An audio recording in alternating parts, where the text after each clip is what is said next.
3 महानगर पालिका में लॉकडाउन लागू हुआ, वहां पिछले कुछ दिनों में कोरोना मरीजों की संख्या तेजी से बढ़ी है। इनमें अकेले ठाणे महानगर पालिका क्षेत्र में कोरोना के 8,500 मरीज मिल चुके हैं। इसके अलावा वहां 300 से ज्यादा मरीजों की मौत भी हो चुकी है।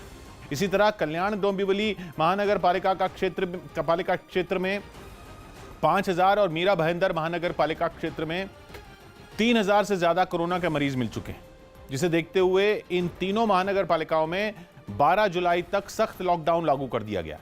सख्त लॉकडाउन से मतलब है केवल जरूरी सेवाओं से जुड़े लोगों को ही इन इलाकों में बाहर निकलने की इजाजत होगी। गौतम बुद्ध नगर में डॉक्टरों को बड़ी सफलता हाथ लगी। नोएडा के जेपी अस्पताल के डॉक्टरों ने एक आदमी की कलाई से अलग हुए पंजे को दोबारा जोड़ने में सफलता पाई। बताया गया कि कटे हुए पंजे को दोबारा कलाई से जोड़ने में डॉक्टरों को 7 घंटे का समय लगा। 2 दिन पहले संपत्ति को लेकर हुए झगड़े में एक आदमी पर हमला हुआ था, जिसमें उसके हाथ का पंजा कटकर कलाई से अलग हो गया था। इस मामले में पुलिस ने 4 आरोपियों को गिरफ्तार भी किया था। तो डॉक्टरों ने कलाई से अलग हुए पंजे को जोड़ा। गौतम बुद्ध नगर में डॉक्टरों को यह बड़ी सफलता हाथ लगी है, लेकिन इस पूरे प्रोसेस के दौरान बताया जा रहा है कि 7 घंटे का वक्त लगा था। तमिलनाडु के तुत्तुकुडी में हिरासत में हुई पिता और बेटे की मौत के मामले में सब इंस्पेक्टर रघु गणेश को क्राइम ब्रांच सीआईडी की टीम ने गिरफ्तार कर लिया। सब इंस्पेक्टर रघु गणेश पर हिरासत में हत्या के आरोप में केस दर्ज किया गया है।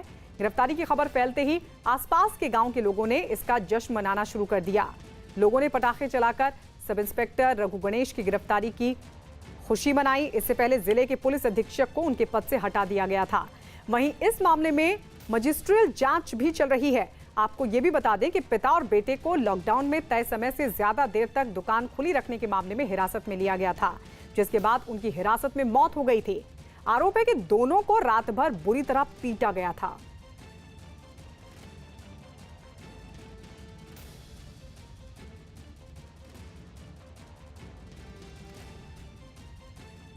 आंध्र प्रदेश के विजयवाड़ा में 1088 एम्बुलेंस को एक साथ लॉन्च कर जगनमोहन रेड्डी सरकार ने कोरोना से जंग में बड़ी पहल की। दावा किया गया कि करीब 200 करोड़ रुपए की इस योजना के जरिए राज्य का हर हिस्सा हेल्थ इमरजेंसी सर्विस के दायरे में होगा। डॉक्टर्स डे पर सरकार की तरफ से राज्य के लोगों को इस तोहफे की पहली झलक मिली, तो इसे देखकर हर कोई हैरान नजर आया। जब 4 लाइनों में सभी 1088 एम्बुलेंस खड़ी की गईं, तो सड़क कई किलोमीटर तक हरी, नीली और काली धारियों से रंगी नजर आने लगी। इसके बाद तो हर कोई मुख्यमंत्री जगनमोहन रेड्डी का ही इंतजार करता दिखा, जिन्हें पहुंचकर इन गाड़ियों को हरी झंडी दिखानी थी। मुख्यमंत्री आए और उन्होंने इन गाड़ियों को हरी झंडी दिखाई। मुख्यमंत्री के हरी झंडी दिखाते ही 1000 से ज्यादा एम्बुलेंस से सायरन की आवाज एक साथ आई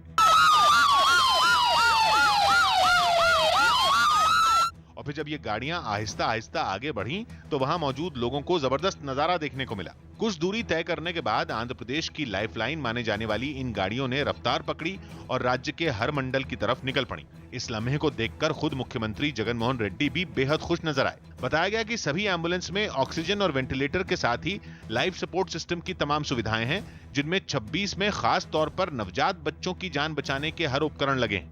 This is a revolutionary initiative.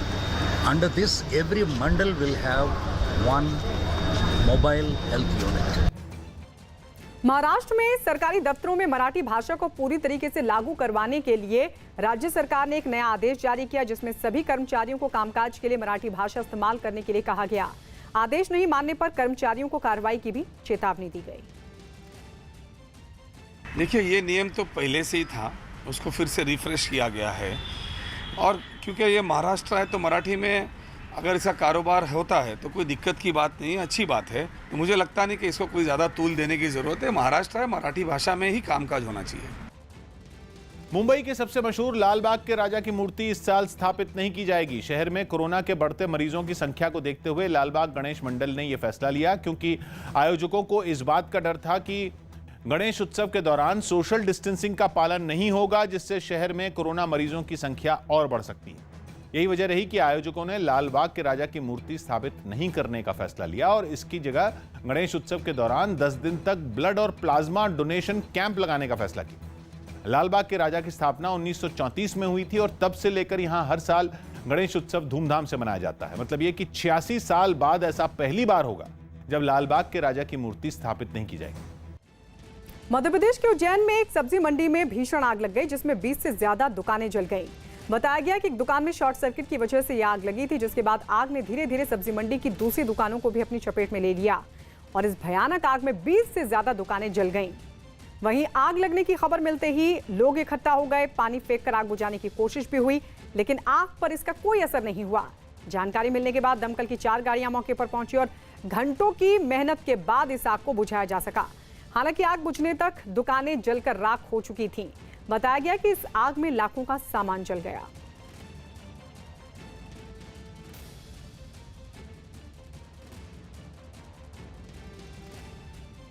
चीन के शिनजियांग का एक बड़ा इलाका वहां आए एक रेतीले तूफान में ढक गया। इस रेतीले तूफान की वजह से लोगों को खासी दिक्कतों का सामना करना पड़ा, क्योंकि धूल भरी आंधी चलने की वजह से वहां अंधेरा छा गया। कई जगहों पर तो कुछ मीटर दूर देखना भी मुश्किल हो गया। हालात ऐसे हो गए कि आसमान तक दिखना बंद हो गया। वहां से गुजरने वाली गाड़ियों को दिन में ही लाइटें जलानी पड़ी। रेतीले तूफान की वजह से ट्रैफिक को रोकना पड़ा। ज्यादातर गाड़ियां जहां थीं उन्हें वहीं खड़ा कर दिया गया। धूल भरी आंधी की वजह से लोगों के लिए खुले में सांस लेना भी दूभर हो गया। हालांकि कुछ घंटों के बाद ये तूफान शांत हो गया। भारत चीन में बढ़ते तनाव के बीच रेलवे ने चीन की कंपनी से एक और करार रद्द किया है। रेलवे की PSU रेलटेल ने चीन की वीडियो सर्विलेंस कंपनी हिकविजन को 800 थर्मल कैमरे सप्लाई करने का ठेका दिया था। 23 जून को हुए करार को भारत ने रद्द कर दिया। दावा है कि कॉन्ट्रैक्ट की शर्तें चीन की कंपनी के पक्ष में थी। गलवान घाटी में चीन की करतूत के बाद भारत अब लगातार उसके खिलाफ सख्त कदम उठाने जा रहा है। उधर रेलवे ने चीन की इन कंपनियों का जो करार था वो रद्द कर दिया। तो एक और करार रेलवे की तरफ से रद्द हुआ है। आपको ये भी बता दें कि उधर संचार मंत्रालय की तरफ से भी BSNL MTNL का जो 4G टेंडर था उसको भी रद्द कर दिया गया। इसके अलावा चीन की 59 ऐप पर भी सरकार ने बैन लगा दिया है। और इस सबके बीच ये एक और कड़ा कदम, 800 थर्मल कैमरे का जो करार था उसको रद्द कर दिया गया। चीन की कंपनी से एक और करार रद्द हो गया है। लियोनेल मेसी ने 700वां गोल दागा। स्पेन में चल रहे ला लीगा फुटबॉल टूर्नामेंट के एक मैच में लियोनेल मेसी ने अपने प्रोफेशनल करियर का 700वां गोल दाग दिया। 700. Messi, the Panenka, and he does it with class. Well, football's poet laureate comes out with an absolute sonnet. TMC सांसद और अभिनेत्री नुसरत जहां ने चीन के ऐप बैन किए जाने को जल्दबाजी में लिया गया फैसला बताया। चाइनीज ऐप क्यों, आज कोई भी ऐप में तो बहुत सारे युवाएं काम करते हैं, तो उनका जो काम गया है उसका क्या भरपाई है। ओडिशा में करीब 3 महीने बाद शराब की दुकानों पर बिक्री शुरू हो गई। इससे पहले राज्य सरकार ने भीड़ कम करने के लिए ऑनलाइन ही शराब बेचने का आदेश दिया था। जो ऑनलाइन ले सकते हैं तो उनको देंगे, और जो ऑफलाइन है उसको ऑफलाइन देंगे। आपका सोशल डिस्टेंस 2 मीटर्स का ये रखेंगे, सैनिटाइज करेंगे। अनलॉक 2 लागू होने पर दिल्ली के पास गुरुग्राम में करीब 3 महीने बाद मॉल लोगों के लिए खोल दिए गए। मॉल में आने वाले लोगों के लिए मास्क लगाना और दूसरे नियमों का पालन करना जरूरी होगा। जो भी गवर्नमेंट ने SOP हमारे को इशू की है, उसी के मुताबिक, रूल रेगुलेशन के मुताबिक रूलों को फॉलो कर रहे हैं। मैक्सिको के एक पुनर्वास केंद्र में बंदूक पकड़े एक आदमी ने फायरिंग कर दी, जिसमें 24 लोगों की मौत हो गई और 7 लोग जख्मी हो गए। 3 लोगों की हालत गंभीर बताई जा रही है, जबकि पुलिस ने किसी के अपहरण की आशंका से इनकार किया है। इस हमले के पीछे वजह क्या रही यह अभी तक साफ नहीं हो सका है, लेकिन पुलिस ने वारदात में ड्रग माफिया के शामिल होने की आशंका जाहिर की है। तो हमले में 7 लोग जख्मी हुए हैं। ये इस वक्त की अहम खबर। मैक्सिको में हमले में 24 लोगों की मौत हो गई है। ड्रग माफिया के इसमें शामिल होने की बात सामने आ रही है। पुलिस के मुताबिक वारदात में ड्रग माफिया शामिल हो सकते हैं। तो मैक्सिको के पुनर्वास केंद्र में ये फायरिंग हुई है। फायरिंग का ये मामला सामने आया है। एक आदमी ने लोगों पर गोलियां बरसाई, 24 लोगों की मौत हो गई इस फायरिंग में, जबकि 7 लोग हुए हैं जख्मी। मैक्सिको में हमलावर ने 24 लोगों की हत्या कर दी है।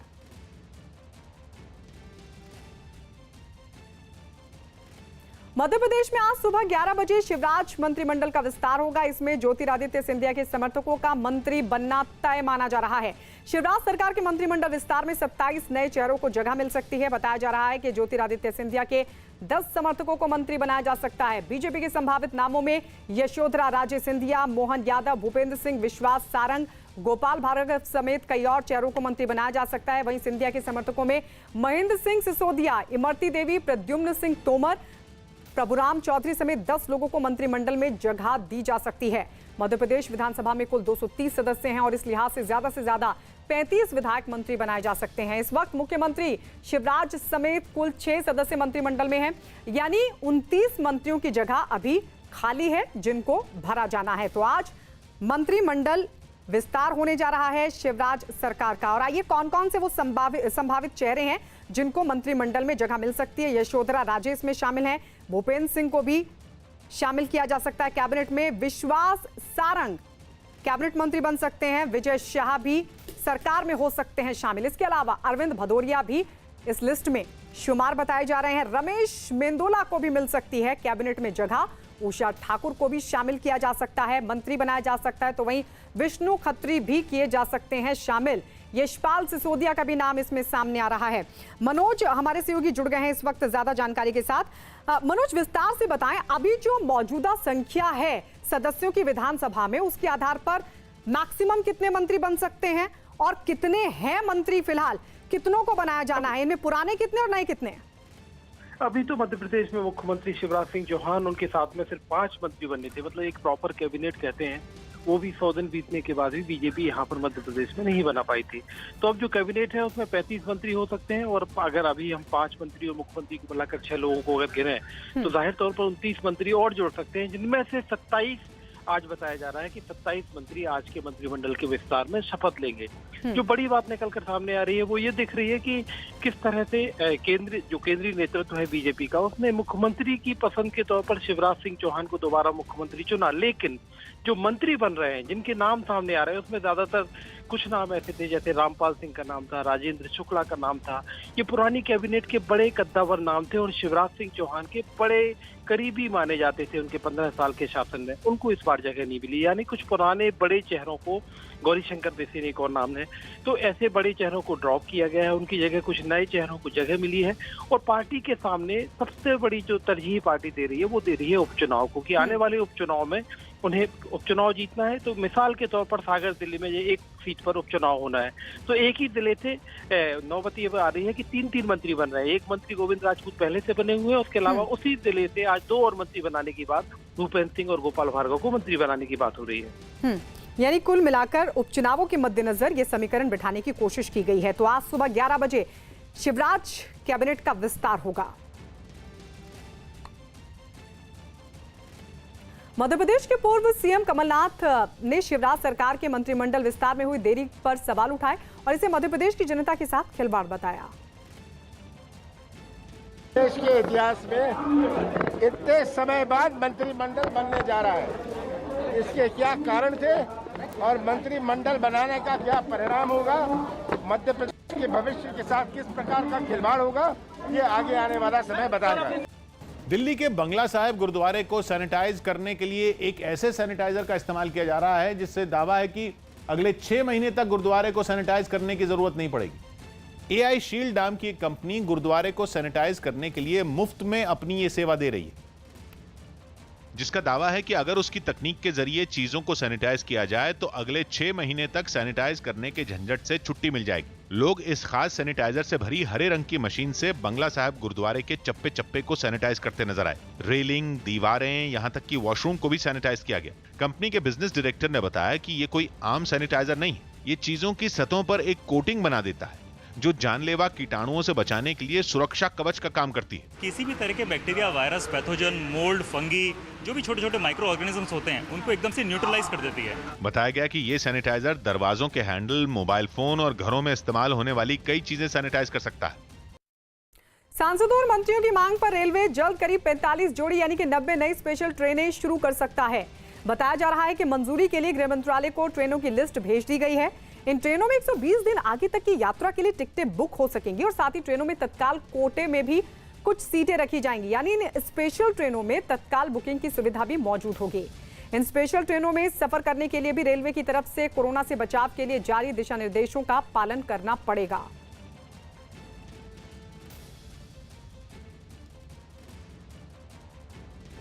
लेबनान की राजधानी बेरूत में सरकार के कामकाज के तरीके से नाराज लोग एक बार फिर सड़कों पर उतर आए। महंगाई, कालाबाजारी और बिजली कटौती पर लोगों का गुस्सा एक बार फिर भड़क उठा और वो सड़कों पर उतरकर हंगामा करने लगे। प्रदर्शनकारियों ने कूड़ेदानों और टायरों को एक जगह पर इकट्ठा कर उनमें आग लगा दी और रास्ते को बंद कर दिया। आगजनी की वजह से कई लोग वहीं फंसकर रह गए।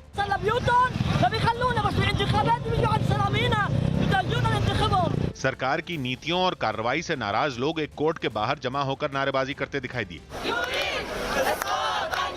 प्रदर्शनकारी हाथों में देश का झंडा और पोस्टर लिए अपना विरोध जताते नजर आए। कई लोगों ने तो तालियां बजाकर अपने गुस्से का इजहार किया।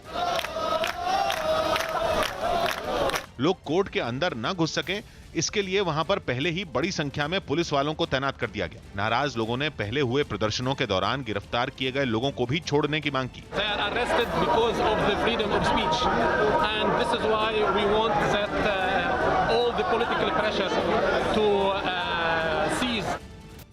टीएमसी सांसद नुसरत जहां ने टिकटॉक बैन किए जाने पर केंद्र सरकार को घेरा और चीनी ऐप पर पाबंदी लगाए जाने के फैसले को नोटबंदी जैसा बताया। এই এক রাত্রে ডিমনিটাইজেশন করে যেভাবে মানুষের কষ্ট হয়েছিল সেরকম ভাবে যদি এইভাবে অ্যাপসটা বন্ধ করে দেওয়ার মাধ্যমে অনেকেই আর্টিস্ট যারা রোজগার করতো তাদের অনেক চাকরি গিয়েছে। তো তাদের জন্য সেন্ট্রাল গভর্নমেন্ট কি বলবে? উনি তো এমনি বলেছিলেন যে যুবকদের ওনারা চাকরি দেবেন।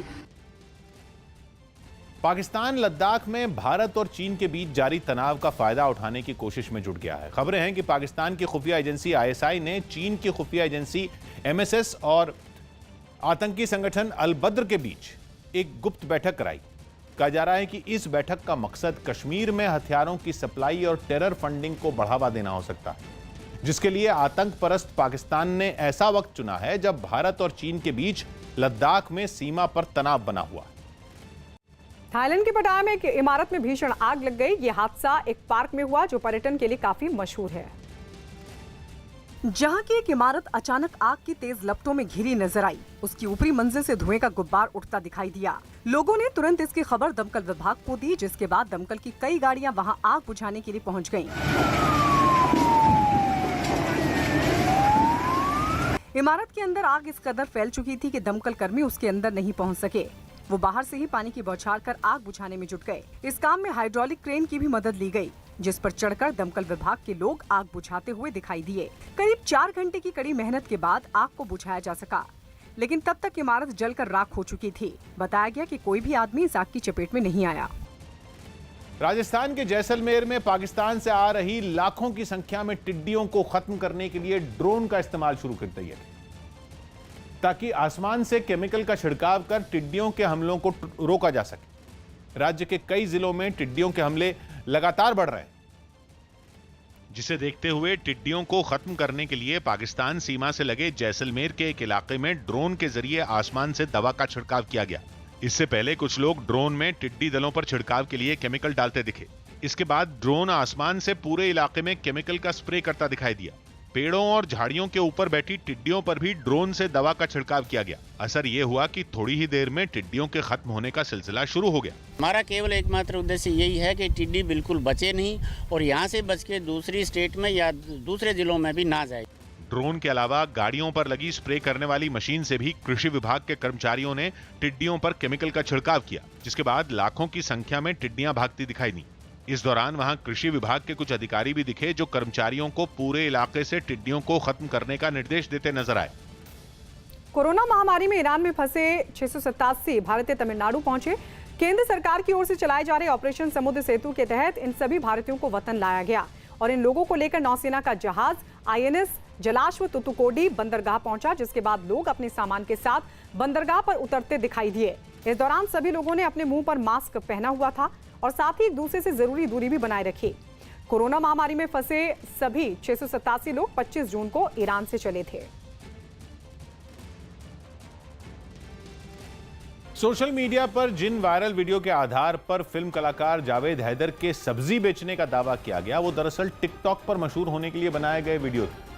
आमिर खान के साथ गुलाम और सलमान खान के साथ दबंग 3 जैसी फिल्मों में काम करने वाले जावेद हैदर ने सब्जी के ठेले के साथ टिकटॉक पर कुछ वीडियो बनाए थे, जिसके बाद सोशल मीडिया पर लॉकडाउन में उनकी आर्थिक हालत बिगड़ने का किस्सा छा गया और इस सब की शुरुआत हुई इस वीडियो से, जिसे टीवी कलाकार डॉली बिंद्रा ने भी ट्वीट किया और लिखा कि लॉकडाउन में जावेद हैदर को सब्जी बेचने के लिए मजबूर होना पड़ा। दुनिया में रहना है तो काम कर प्यारे, हाथ जोड़ सबको सलाम कर प्यारे। टिकटॉक पर बनाए गए इस वीडियो में जावेद हैदर सब्जी का ठेला चलाते नजर आए। एक शख्स उनसे टमाटर लेता हुआ भी दिखा। कुछ और वीडियो में भी जावेद हैदर सब्जी बेचते नजर आए। सच मेरे यार है, बस वही प्यार है, जिसके बदले में कोई तो प्यार दे। इन वीडियो को देखकर सोशल मीडिया पर लोगों ने जावेद हैदर की तंगहाली के कयास लगाने शुरू कर दिए। अफवाह इतनी ज्यादा फैल गई कि जावेद हैदर को सफाई देनी पड़ी। मेरी वाइफ ने कहा तुम एक काम करो, वो गाना जो है सब्जी के ठेले पे बनाओ। मैं सब्जी भाजी नहीं बेचता हूँ, ये मैं सिर्फ टिकटॉक के लिए किया हूँ। जावेद हैदर ने बताया कि लॉकडाउन के दौरान टाइम पास करने के लिए उन्होंने टिकटॉक पर वीडियो बनाना शुरू किया था, लेकिन उन्हें कुछ खास पसंद नहीं किया गया। ऐसे में लोगों का ध्यान खींचने के लिए उन्होंने सब्जी का ठेला पकड़ लिया। सच्चाई पता चलने के बाद डॉली बिंद्रा ने भी ट्वीट किया कि जावेद हैदर सब्जी नहीं बेच रहे हैं। रूस के राष्ट्रपति व्लादिमीर पुतिन को 2036 तक सत्ता में बने रहने का मतदाताओं का समर्थन मिला है। ज्यादातर मतदाताओं ने संविधान में उस बदलाव को मंजूरी दे दी जिसके तहत व्लादिमीर पुतिन 2036 तक रूस के राष्ट्रपति बने रहेंगे। और इस संविधान संशोधन बिल पर हुई वोटिंग में लोगों ने बढ़ चढ़कर हिस्सा लिया। चुनाव अधिकारियों के मुताबिक 72% लोगों ने संविधान संशोधन का समर्थन किया। हालांकि हफ्ते भर चली इस वोटिंग में वोट डालने वालों पर दबाव बनाने समेत कई और शिकायतें भी सामने आई। करीब 2 दशकों से रूस की सत्ता पर काबिज 67 साल के व्लादिमीर पुतिन का मौजूदा कार्यकाल 2024 में खत्म होगा।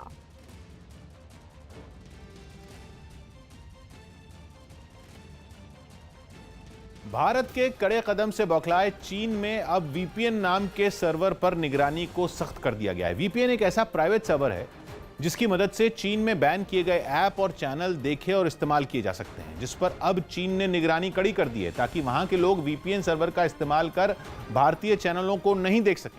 इस चीन की बौखलाहट के तौर पर देखा जा रहा है इसे, क्योंकि वहां पहले से भारतीय अखबारों और चैनलों पर पाबंदी लगी हुई है। इस खबर का एक पहलू यह भी है कि जो देश भारत में उसके 59 ऐप पर बैन लगने से चिढ़ा हुआ है, वहां इस तरह की पाबंदियां मामूली बात है।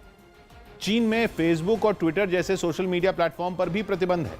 मतलब भारत के कदम से बौखलाया चीन खुद अपने गिरेबान में कभी झांक कर नहीं देखना चाहता।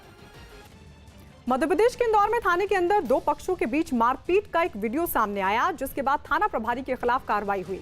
बताया गया कि दोनों पक्षों के बीच जमीन विवाद था, जिसे लेकर एक पक्ष थाने पहुंच गया और इसकी खबर लगते ही दूसरे पक्ष के लोग भी थाने पहुंच गए और हंगामा शुरू कर दिया। देखते ही देखते दोनों पक्ष के लोग आमने सामने आ गए और थाने के अंदर ही एक दूसरे से मारपीट करने लगे।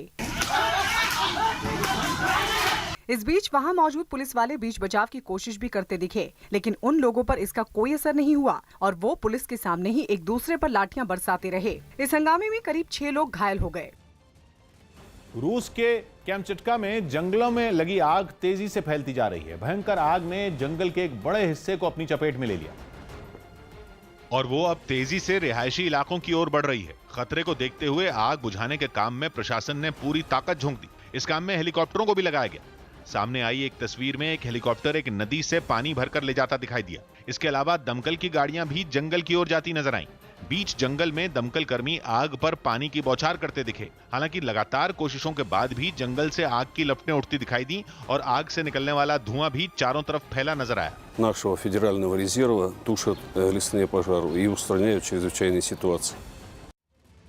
उत्तर प्रदेश के गाजियाबाद में फैक्ट्री में भीषण आग लग गई और बताया गया कि फैक्ट्री में बड़े पैमाने पर गत्ते भरे हुए थे, जिनमें ये आग लगी और ये इतनी तेजी से फैली कि इसने कुछ ही देर में फैक्ट्री के एक बड़े हिस्से को अपनी चपेट में ले लिया, जिसके बाद वहां से आग की तेज लपटें उठने लगीं। फैक्ट्री की खिड़कियों से भी ऊंची ऊंची लपटें उठती नजर आईं। खबर लगते ही फायर ब्रिगेड की 8 गाड़ियां वहां पहुंच गईं और आग बुझाने की कोशिश में जुट गईं, लेकिन आग इतनी फैल चुकी थी कि उस पर काबू पाना इतना आसान नहीं था। दमकल कर्मचारी लपटों पर लगातार पानी की बौछार करते रहे। कई घंटों की मेहनत के बाद आग पर काबू पाया जा सका। ममता सरकार की चेतावनी के बावजूद किराया बढ़ाए बगैर प्राइवेट बस ऑपरेटर कोलकाता में गाड़ी चलाने को तैयार नहीं है। इससे बंगाल सरकार और बस मालिकों के बीच तनातनी बढ़ गई। किराया नहीं बढ़ाए जाने से नाराज होकर जॉइंट काउंसिल ऑफ बस सिंडिकेट ने सोमवार से अपनी बस सेवा पूरी तरह बंद कर दी। हालांकि कुछ प्राइवेट बसें तो चलीं, लेकिन उनकी संख्या बहुत कम होने की वजह से लोगों को बसों का घंटों इंतजार करना पड़ा, जिससे वो परेशान नजर आए। केवल सीट के हिसाब से यात्रियों को बिठाने की मजबूरी के बाद डीजल की लगातार बढ़ती कीमत से बस मालिकों की यूनियन किराया बढ़ाने पर अड़ी दिखी। मुख्यमंत्री कोशिश कर रही है कि प्राइवेट बसें जो हैं वो सड़क पर उतरें, लेकिन ये पेट्रोल और डीजल की बढ़ती कीमतें वो जो बस चालक हैं उनको बसों को सड़क पर उतारने से रोक रही है। हालांकि मुख्यमंत्री ममता बनर्जी ने बस मालिकों को हर महीने 15,000 रुपए की मदद का भरोसा दिया, लेकिन इससे उनका दिल नहीं पसीजा। इससे नाराज मुख्यमंत्री ने जबरन बसें चलाने की चेतावनी दे डाली। Law will take its own course, government बसगुलो चलावे। सरकार के तेवरों पर बीजेपी ने ममता बनर्जी पर धमकी की राजनीति करने का आरोप लगाया। मुझे लगता नहीं कि सरकार बहुत ज्यादा आंतरिक है, व्यवस्था को ठीक करने के लिए केवल राजनीति कर रही है। झारखंड के कोडरमा में बम बनाने के सामान के साथ 4 लोग गिरफ्तार। झारखंड के कोडरमा इलाके में गाड़ियों की चेकिंग के दौरान 2 लोग बम बनाने के सामान के साथ गिरफ्तार किए गए। उत्तर प्रदेश के मथुरा में पुलिस ने सोशल मीडिया पर फर्जी आईडी बनाकर लोगों से ठगी करने वाले गैंग का पर्दाफाश करते हुए 4 लोगों को गिरफ्तार किया। दिल्ली के छावला इलाके से पुलिस ने 2 बदमाशों को मुठभेड़ के बाद गिरफ्तार कर लिया। एमपी के सागर में ड्यूटी पर तैनात वन विभाग के सुरक्षाकर्मी से 8 बदमाशों ने मारपीट की। पुलिस ने अज्ञात हमलावरों के खिलाफ मामला दर्ज किया। भारत विरोधी नीतियों की वजह से नेपाल के प्रधानमंत्री केपी शर्मा ओली पर इस्तीफे का दबाव बढ़ गया। हालांकि अपनी कुर्सी बचाने के लिए केपी शर्मा ओली ने अपनी पार्टी की स्टैंडिंग कमेटी की बैठक बुलाई, लेकिन कमेटी के 5 सदस्यों में 4 ने उनके ही इस्तीफे की मांग कर दी। इसके बाद नेपाल के पीएम ने बैठक को 1 दिन के लिए टाल दिया और इस्तीफा देने से भी इनकार कर दिया। इससे पहले केपी शर्मा ओली की पार्टी नेपाल कम्युनिस्ट पार्टी के अध्यक्ष पुष्पकमल दाहाल प्रचंड भी उनके इस्तीफे की मांग कर चुके हैं। लेकिन खबर है कि ओली चीन के इशारे पर काम कर रहे हैं और भारी दबाव के बीच अपनी कुर्सी बचाने की जुगत में लगे हुए हैं। भारत और चीन के बीच जारी तनातनी के मुद्दे पर जम्मू में बीजेपी कार्यकर्ताओं ने चीन के खिलाफ प्रदर्शन किया। प्रदर्शनकारियों ने 59 चीनी ऐप को बंद करने के फैसले का भी स्वागत किया और चीन के झंडे और राष्ट्रपति की तस्वीरों में आग लगाकर अपना विरोध जताया। उन्होंने भारतीय सेना के समर्थन में नारे भी लगाए। Indian army. इस दौरान प्रदर्शनकारियों के हाथों में कई पोस्टर भी दिखाई दिए, जिनके जरिए लोगों से चीन में बने सामान को न खरीदने की अपील की गई। इसके अलावा कई लोगों के हाथों में तिरंगे के साथ बीजेपी के झंडे भी नजर आए। तमिलनाडु के कड़लूर में भारत सरकार की नवरत्न कंपनियों में शामिल एनएलसी इंडिया लिमिटेड के थर्मल पावर प्लांट में बॉयलर फट गया। इस दर्दनाक हादसे में 6 लोगों की मौत हो गई, जबकि 17 घायल हो गए। क्योंकि बॉयलर में हुआ धमाका इतना बड़ा था कि वीडियो में प्लांट से आसमान में कई फीट ऊपर धुएं का गुबार उठता नजर आया। हादसे की खबर मिलते ही प्लांट में काम करने वाले कर्मचारियों के घर वाले मौके पर पहुंच गए।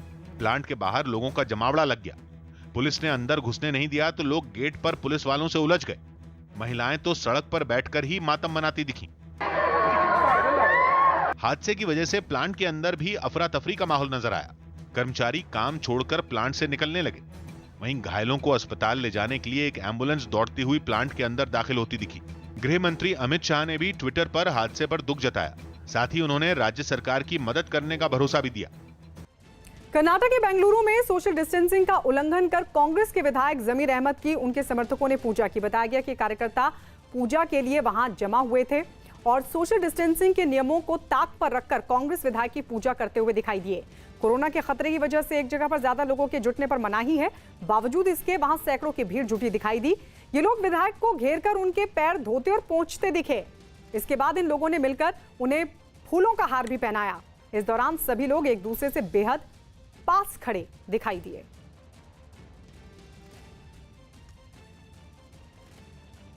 मानवाधिकार उल्लंघन के मामलों में चीन के खिलाफ विश्व स्तर पर घेरेबंदी की तैयारी शुरू हो गई और इसके लिए ब्रिटेन, ऑस्ट्रेलिया और जर्मनी समेत 27 देशों ने यूएन मानवाधिकार परिषद में वीगर मुसलमानों का मुद्दा उठाते हुए चीन पर मानवाधिकार उल्लंघन का आरोप लगाया। साथ ही सभी देशों ने चीन से आरोपों की जांच के लिए यूएन मानवाधिकार परिषद की एक बैठक को वहां जाने देने की अपील भी की कि एक टीम को भी वहां जाने की अपील की। आरोप है कि चीन ने शिनजियांग प्रांत में वीगर मुसलमानों की आबादी को नियंत्रित करने के लिए कुछ कठोर कदम उठाए हैं, जिसके तहत चीनी सरकार वीगर मुसलमानों को गर्भ धारण नहीं करने के लिए मजबूर कर रही है और यह सिलसिला पिछले 4 साल से चल रहा है। इससे पहले चीन पर कोरोना मरीजों के इलाज के लिए उइगर मुसलमानों के शरीर से अंग निकालने के भी आरोप लगे थे। अमेरिका के आयोवा में रंगभेद का विरोध कर रहे प्रदर्शनकारियों ने वहां की गवर्नर की कार को रोकने की कोशिश की और बताया गया कि प्रदर्शनकारी इस मुद्दे पर सरकार और प्रशासन से बातचीत करना चाहते थे। और जैसे ही उन्हें वहां की गवर्नर की कार जाती हुई दिखाई दी, वो लोग उसके सामने पहुंच गए। उनमें एक प्रदर्शनकारी तो बिल्कुल कार के रास्ते में खड़ा हो गया, जिस वजह से उसकी कार से टक्कर भी हो गई। हालांकि जब कार उस प्रदर्शनकारी से टकराई, उस वक्त वो धीरे हो चुकी थी, इसलिए उसे कोई चोट नहीं लगी। जिसके बाद गवर्नर के सुरक्षाकर्मी प्रदर्शनकारियों को वहां से हटाते हुए दिखाई दिए। इस बीच गवर्नर की कार वहां से निकल गई। इस घटना पर प्रदर्शनकारी और भड़क गए। उन्होंने सरकार के खिलाफ अपना प्रदर्शन और तेज कर दिया। जम्मू कश्मीर के राजौरी में सेना के जवानों ने घुसपैठ की बड़ी साजिश को नाकाम कर दिया। सेना के सूत्रों के मुताबिक सुबह करीब 5 बजे हथियारबंद आतंकियों का एक दल LOC पर राजौरी के पास देखा गया। उन्हें देखते ही जवानों ने फायरिंग शुरू कर दी और बचने के लिए आतंकियों ने भी कुछ गोलियां चलाईं। बताया गया कि सेना की कार्रवाई में घुसपैठ की कोशिश कर रहे आतंकियों में एक मारा गया, जबकि बाकी आतंकी डर के मारे अंधेरे में वहां से भाग खड़े हुए। राजौरी में पिछले 1 महीने के अंदर सेना ने चौथी बार घुसपैठ की बड़ी कोशिश को नाकाम किया। दिल्ली की आजादपुर मंडी में सोशल डिस्टेंसिंग की अनदेखी कर लोग खरीदारी करते हुए दिखाई दिए। वहां सुबह सुबह ही लोगों की भारी भीड़ जुट गई और एक दूसरे से जरूरी दूरी जो बनाए रखनी चाहिए थी वो दिखाई नहीं दी। इस दौरान ज्यादातर लोग दूसरों से बेहद सटकर खड़े हुए थे, सामान खरीद रहे थे। इस भीड़ में कई लोग ऐसे भी थे जिन्होंने अपने मुंह पर मास्क भी नहीं लगाया हुआ था।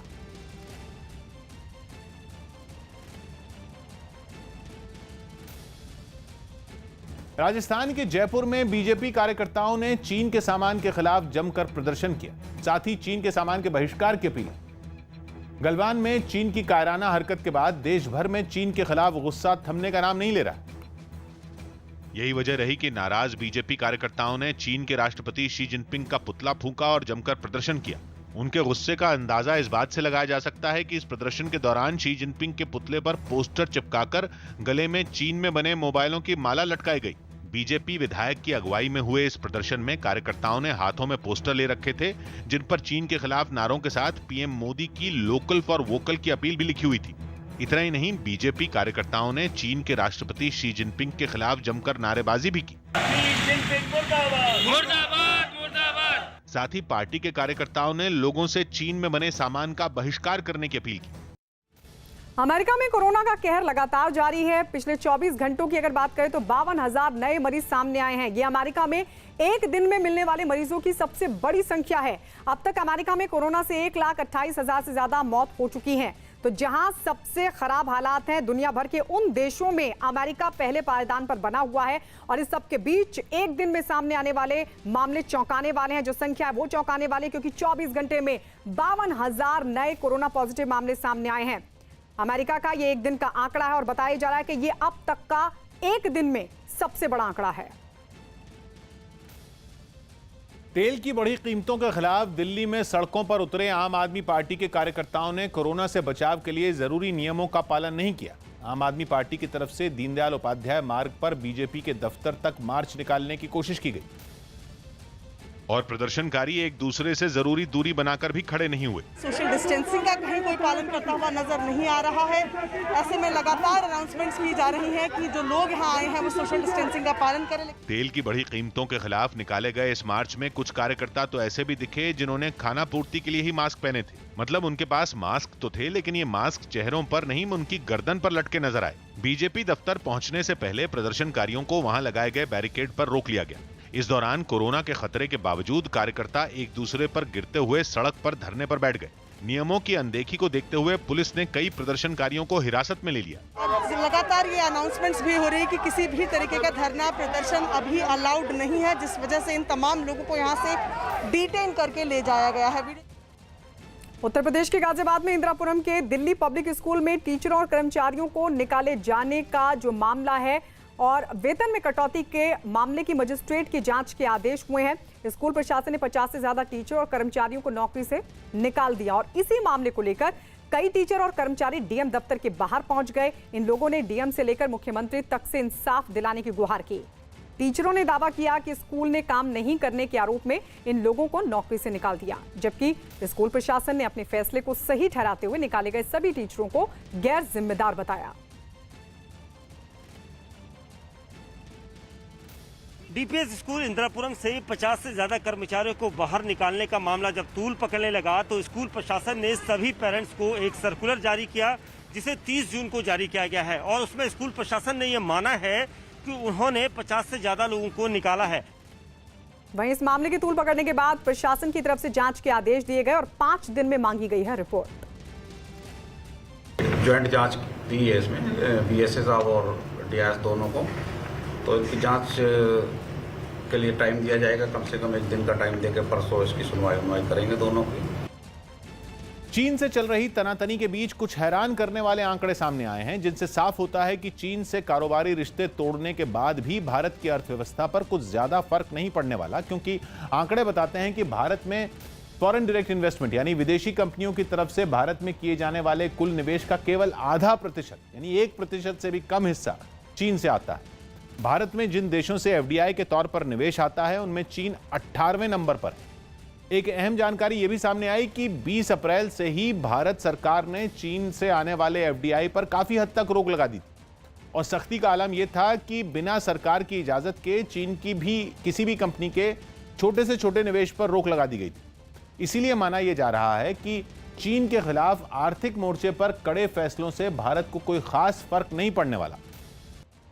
उत्तर प्रदेश के गाजीपुर में एक तेज रफ्तार कार बेकाबू होकर एक दुकान में जा घुसी। इस घटना का सीसीटीवी वीडियो भी सामने आया जो सोशल मीडिया पर वायरल हो गया, जिसमें दिखा कि एक तेज रफ्तार कार अचानक सड़क किनारे एक दुकान में घुस गई। हादसे के वक्त कार की रफ्तार इतनी अधिक थी कि सामने से आ रही दूसरी गाड़ी को देखकर वो रुक नहीं सकी और उसने दुकान में जाकर जोरदार टक्कर मार दी। गनीमत रही कि दुकान बंद हो चुकी थी, इसलिए कोई आदमी उस कार की चपेट में नहीं आया। इस टक्कर के बाद कार की पिछली सीट से एक लड़का निकला और सड़क की ओर भाग गया, जिसके बाद ड्राइवर कार को पीछे कर दोबारा सड़क पर अपनी कार ले गया। इस टक्कर से कार का अगला हिस्सा टूटा हुआ नजर आया, लेकिन इसके बावजूद ड्राइवर कार को लेकर वहां से फरार हो गया।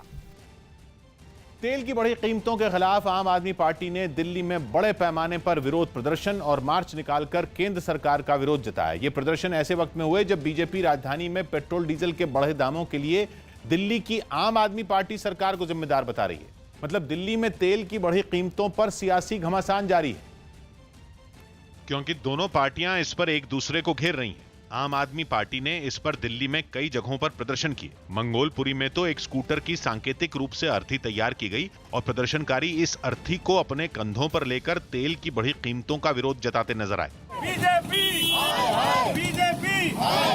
मंगोलपुरी में हुए इस प्रदर्शन की कमान पार्टी विधायक राखी बिड़ला ने संभाली। पेट्रोल डीजल की बढ़ी कीमतों का विरोध जताने के लिए प्रदर्शनकारी एक गाड़ी को भी रस्सी से खींचते हुए नजर आए।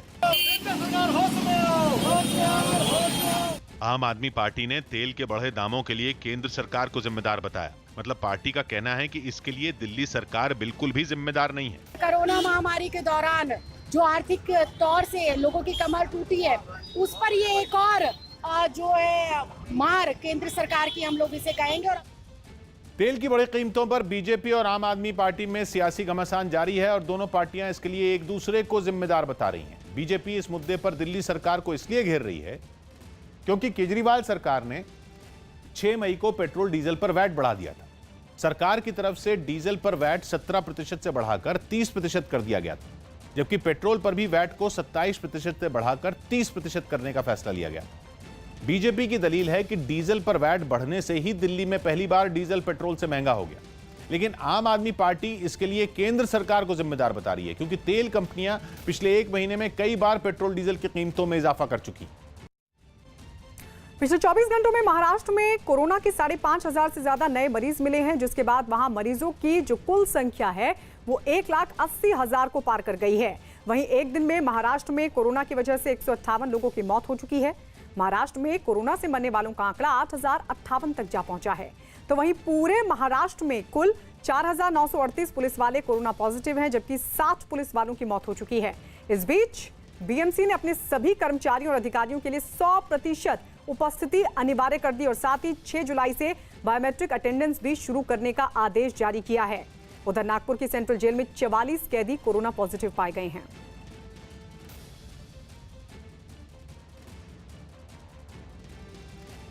और बात दिल्ली के छावला की, जहां से पुलिस ने मुठभेड़ के बाद 2 बदमाशों को धर दबोचा है। पकड़े गए दोनों बदमाशों के पैर में गोली लगी है। पुलिस की माने तो गिरफ्तार किए गए दोनों बदमाशों पर कुछ दिन पहले नजफगढ़ इलाके में एक गहनों की दुकान पर फायरिंग करने का आरोप है। इतना ही नहीं, विकास और ब्रजेश नाम के दोनों बदमाशों पर दिल्ली और हरियाणा में हत्या और अवैध वसूली के कई और मामले भी दर्ज हैं। हांगकांग में चीन के विवादित कानून के खिलाफ प्रदर्शन कर रहे एक प्रदर्शनकारी को गिरफ्तार कर लिया गया। वहां चीन के राष्ट्रीय सुरक्षा कानून के तहत होने वाली पहली गिरफ्तारी है। इस कानून को चीन ने कल ही मंजूरी दी थी, जिसके बाद कई लोग इस कानून के विरोध में सड़कों पर उतर आए। ये लोग हांगकांग में ब्रिटिश शासन के खत्म होने की 23वीं सालगिरह पर वहां जुटे थे, लेकिन नए कानून का हवाला देते हुए पुलिस ने इन लोगों को इकट्ठा होने से रोक दिया। यही नहीं, पुलिस ने सख्ती बरतते हुए प्रदर्शनकारियों को वहां से खदेड़ दिया, जबकि एक आदमी को वहीं पकड़ लिया गया। इस आदमी को हांगकांग में आजादी की मांग करने वाले पोस्टर रखने और